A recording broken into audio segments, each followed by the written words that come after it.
जब मरियम घर पर अकेली बैठी हुई थी, आनंद मुझे है तेरी जिस पर ईश्वर का अनुग्रह हुआ है, प्रभु तेरे साथ है।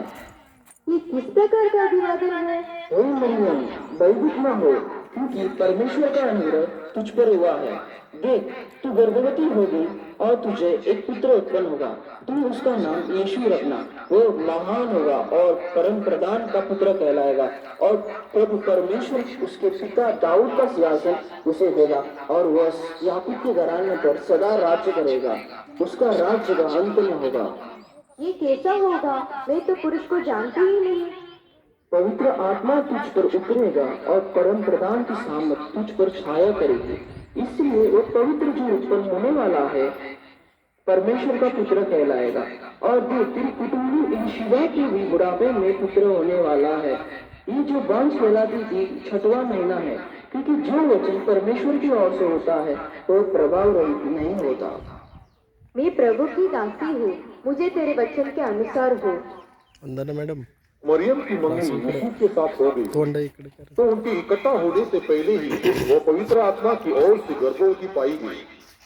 उसके पति यूसुफ ने जो धर्मी था और उसे बदनाम करना नहीं चाहता था, उसे चुपके से त्याग देने का विचार किया। जब वो इन बातों को सोच में ही था, प्रभु का स्वर्गदूत उसे स्वप्न में दिखाई देकर कहने लगा, हे यूसुफ, दाऊद की संतान, तू अपनी पत्नी मरियम को अपने यहाँ ले आने से मत डर, क्योंकि जो उसके गर्भ में है वो पवित्र आत्मा की ओर से है। वो पुत्र जनेगी और तू उसका नाम यीशु रखना, क्योंकि वो अपने लोगों को उनके पापों से उद्धार करेगा। तब यूसुफ नींद जाकर प्रभु के दूत की आज्ञा को सुनकर अपनी पत्नी को अपने यहाँ ले आया। मरियम, हे मरियम, यहाँ आ। अगस्तुस कैसर की ओर से आज्ञा निकली है कि सारे जगत के लोगों के नाम लिखे जाए, इसलिए हम भी गलील के नासरत नगर में यहूदिया में दाऊद के नगर बेतलेहम को नाम लिखवाने के लिए जाएंगे। ठीक है जी।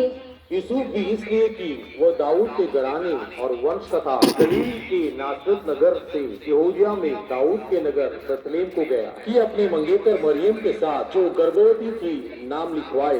उनके वह रहते हुए उसके जन्ने के दिन पूरे हुए, और वो अपने पहलौठा पुत्र जन्नी और उसे कपड़े में लपेटकर चरनी में रखा, उनके लिए सराय में जगह न थी।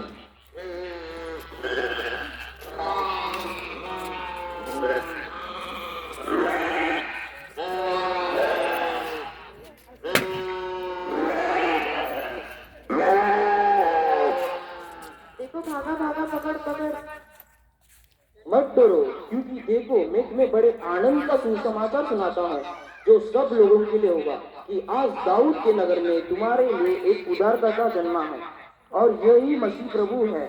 और इसके लिए तुम्हारे लिए ये पता है कि एक बालक को कपड़े में लिपटा हुआ और चर्नी में पड़ा पाओगे। आओ हम बेतलेहम जाकर यह बात जो हुई है और जिसे प्रभु ने हमें बताया है देखकर आएंगे। भैया भैया, वहाँ देखो। हाँ भैया, ये क्या तारा है जो विभिन्न दिख रहा है? ये तो पुचुक तारा है। पुचुक तारा? ये कौन सा तारा है?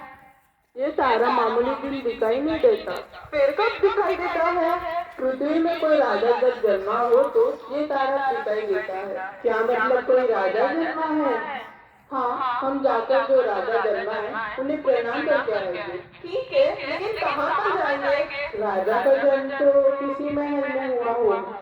चलो हम मेरे राजा से जाकर पूछेंगे। हे राजा, तुम चिरंजीव रहे, तुम्हारा राज्य सदा बढ़े। हे ज्योतिष, तुम्हारा आने का कारण बता सकते हो? हे राजा, यहूदियों का राजा कहाँ जन्मा है? क्या यहूदियों का राजा? नहीं तो राजा हूँ, और कौन राजा हो सकता है? अच्छा बताओ, किसने तुमको बताया कि यहूदियों का राजा जन्मा है? हे राजा, पूर्व में उसका तारा दिखकर उसे प्रणाम करने आए हैं। यह सुनकर हेरोदेस राजा और उसके साथ सारा यरूशलेम घबरा गया। तब उसने लोगों के सब प्रधान याजकों और शास्त्रियों को इकट्ठा करके उनसे पूछा, मसीह का जन्म कहाँ होना चाहिए?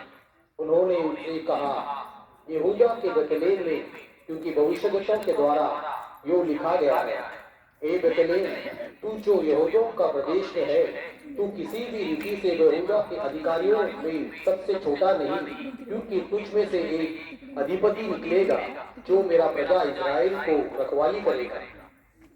ठीक है ज्योतिषों, जाओ उस बालक के विषय में ठीक ठीक मालूम करो और जब वो मिल जाए तो मुझे समाचार दो ताकि मैं भी आकर उसे प्रणाम करूं।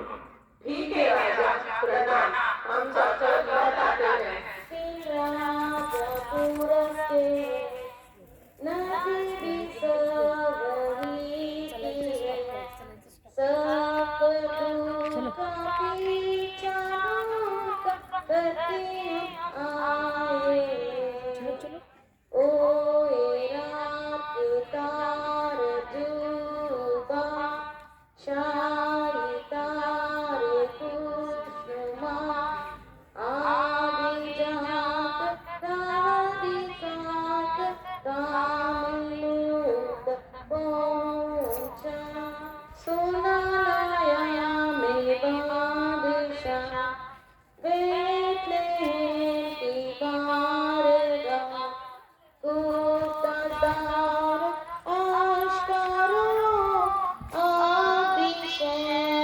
Shah